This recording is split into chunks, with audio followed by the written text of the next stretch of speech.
sunset. Taas ba?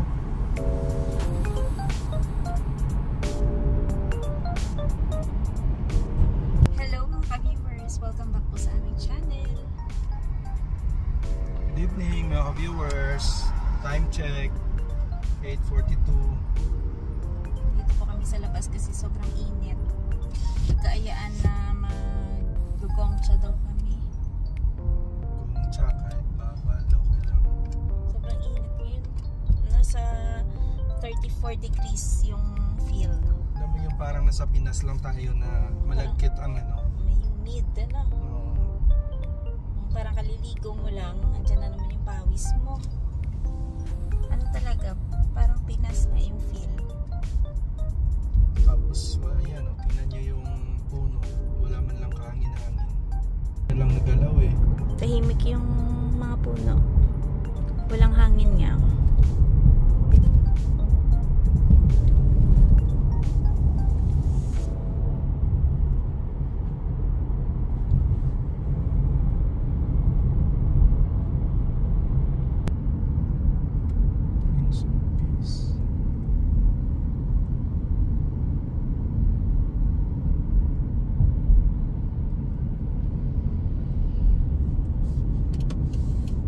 Ito pala yung Holy Family. Church.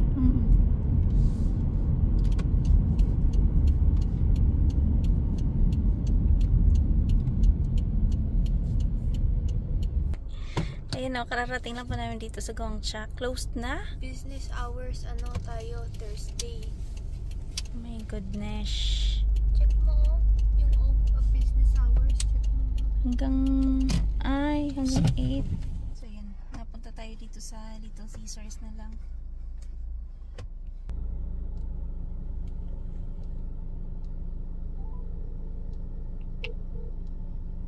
Pa?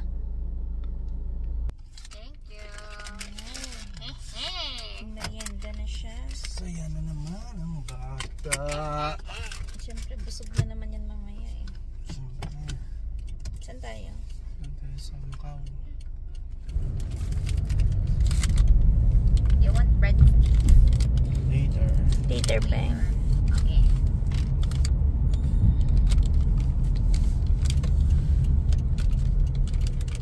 Bango oh. Bango ba? Smell it. Sarap yung may garlic. Smell it. Nag-amoy na parmesan dito sa loob.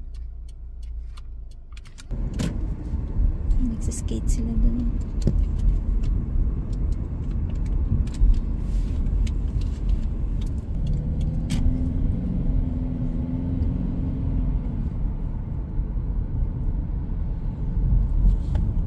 Closing shift tayo, bilis.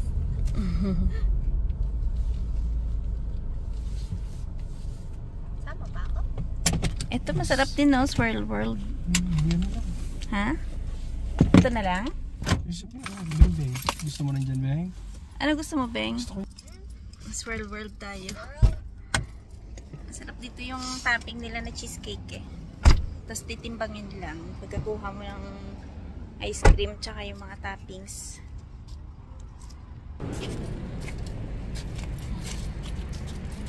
Kuha man na tayo bago magbayad.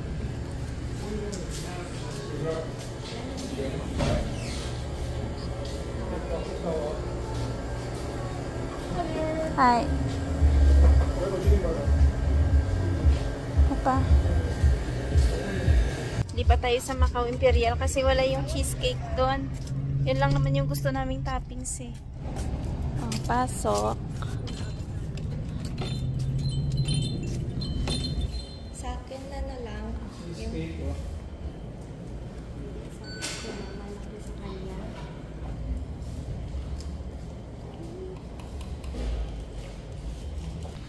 Wait niyan muna doon. ito kayo meron. Oh my God. Wait pa. Hindi ko, Ano na? Ah. Kuha ka tissue doon, Beng. tissue? Ah. Where? Andun sa harap. Balik natin to.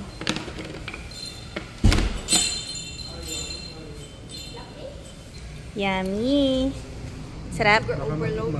Up. Sugar overload. Iba talaga pag nakainom ka ng palamig, pagka ganito kainit, kasi parang marerefresh ka. Sarap, Beng. Yeah. Sarap na sago. Hindi, 9 na kasi Ben. Tulog na sila, Beng. 9 o'clock na eh. And then, napupunta sila sa beach. Ayun. Sa beach. Tayo na lang ang gising Ben. Yung mga puti. 9 yung ano. Sila gising na tayo kumakain pa ng... Ay, umiinom pa ng milk tea. Yung yun sila tulog na. Igising. Masarap to yung avocado. Mango. Masarap yung avocado tsaka mango. Yung sa'yo, ano yan pa? Araw. Siyempre. As always, taro. Ataro. Kay Denise lagi yung black sugar. Molasses. Happy yarn. Makain ng breadsticks niya. Sumasayaw-sayaw. Kain tayo mga ka-viewers.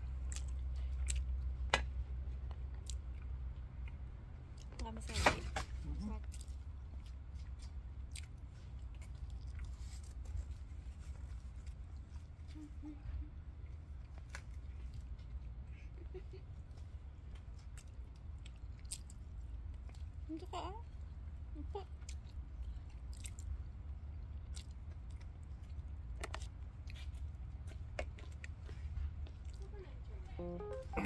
Baka mag-ano ka. Mag-tip pa.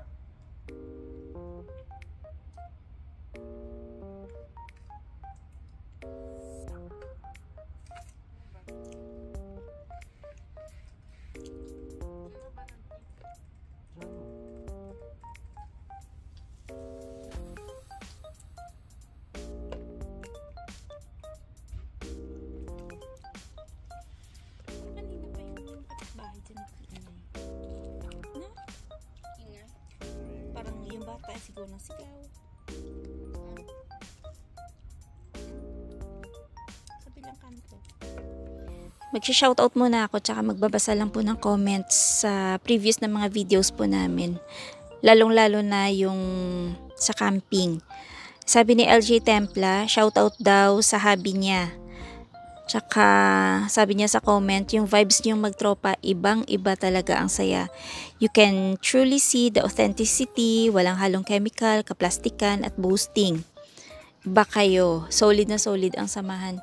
Ayan, maraming salamat LJ sa pag-appreciate sa samahan namin, tsaka sa palagi panonood ng mga videos namin. Siguro sa tagal na kasi naming nagsasama-sama, biruin mo nga more than 7 years na kami magtropa. Tapos ever since, lagi kami magkakasama sa camping, road trips. So parang nagkatansyahan na kami ng ugali. So madalas may may asaran, kulitan, tsaka ang iingay namin. So ganun na ganun yung kung may cameraman o wala, ganyan na ganyan yung makikita mo sa aming tropa. Tapos sabi ni John Cruz, the best is Pinoy camping. Just look at the food. O nga, kasi yung pagkain namin sa camping, more on ihaw-ihaw, barbecue, tsaka yung inasal. So, lalo na yung mga gulay, yun po talaga yung gusto naming baunin. Kasi para mabilisang luto lang, tsaka syempre Pinoy foods, yun talaga yung masarap sa camping, diba? Hello din kay Jaime Ignacio. Tsaka Deo Faith TV ng Saskatoon, Mary Tomeldan, kay Lucito and Magda Sapno ng Michigan, USA. Shoutout din kay Rona and Jopet Kabugaw. Ayan. Shoutout din po kay Divine Saints. Sabi niya, see you all in Cypress Hills. Yan, excited na po ang lahat makarating ulit ng Cypress Hills. Kay Ma'am Nida Sterling, hello po sa inyo dyan. Tsaka shoutout din kay Rachel Paguli. Sabi niya, nakakatuwa ang grupo nyo, walang KJ. More bonding times together. Ayan. Maraming salamat po sa pag-appreciate sa grupo namin. Tsaka hello din kay Joy V. Ayan, Joy Villegas to. Maraming salamat sa palaging panonood.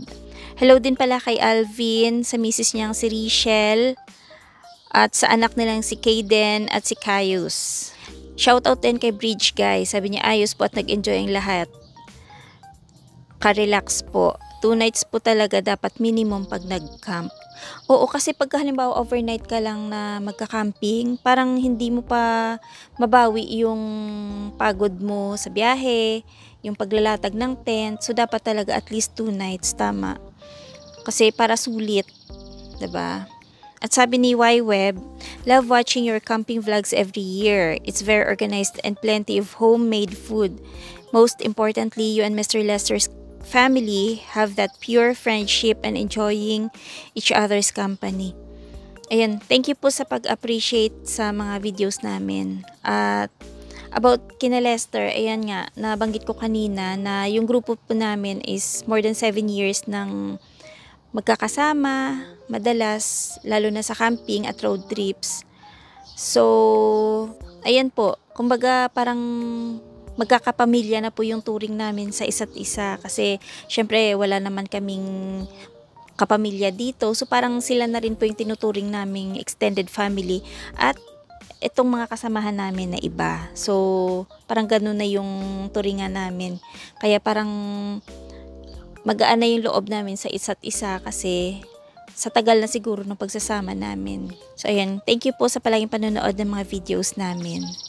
Ang sabi ni MR, si Boss Lester talagang inaantabayanan ko pag nagka-camping kayo, Alit Family and Company. Kasi makulit si Lester, no? Tsaka mahilig siyang magpatawa. Ayan. Hello din kay Jade. Sabi niya, shout out kay Clovis. Mga kaibigan ata ni Mark to sa nung nasa Saudi pa. Tsaka shoutout din kay Boss Yims. Ayun. Tsaka hello din kay MJ Jazz and family. Panalo ang camping nyo mga sir, lahat masaya. Ayan, totoo. Maganda pagka nag-camping talaga na marami kayo kasi sobrang saya. At shoutout din kay Bisayang Reseller, sabi niya new subscriber. 2 days na ako nag-binge watch sa mga vlogs niyo. Ayan, maraming salamat sa pag-subscribe tsaka sa panonood ng mga videos namin. Tsaka about po pala dun sa gastos namin sa 3 days and 2 nights naming camping, inabot lang po kami ng $62 para sa campsite tsaka sa mga groceries. Lahat ng foods nandun na. Plus yung $22 na binayaran namin doon sa entrance para yun sa parking namin for 2 nights. So total of $84 lahat. So para sa amin tipid na rin yun kasi for 3 days mong food tsaka nag-enjoy ka pa, 'di ba? May iba naman yung makikita mo, makapag-unwind ka. So ayun. Pero may mga sobra pa pong mga groceries na mga dilata, mga condiments nandun pa, tsaka yung mga disposables na pwede pa po namin magagamit sa sunod naming camping. So yung ginagawa po kasi ng grupo namin, may isa na nagpapareserve ng campsite, tapos siya na rin yung sasagot sa mga groceries namin, lahat-lahat. Tapos pagkatapos ng camping, de-divide na lang, tsaka kami magbayad. So ganun po yung ginagawa namin para yung gastos sa isang tao lang muna. Tsaka namin binabayaran. So sulit na rin yung $62 na food and campsite, 'di ba? For 2 nights tsaka 3 days. So ayan po, maraming salamat sa palaging panonood sa mga videos namin, sa mga bagong subscribers. Welcome sa aming channel. Tsaka hanggang dito na lang muna yung aming video for today. Maraming salamat. Ingat-ingat. Bye-bye.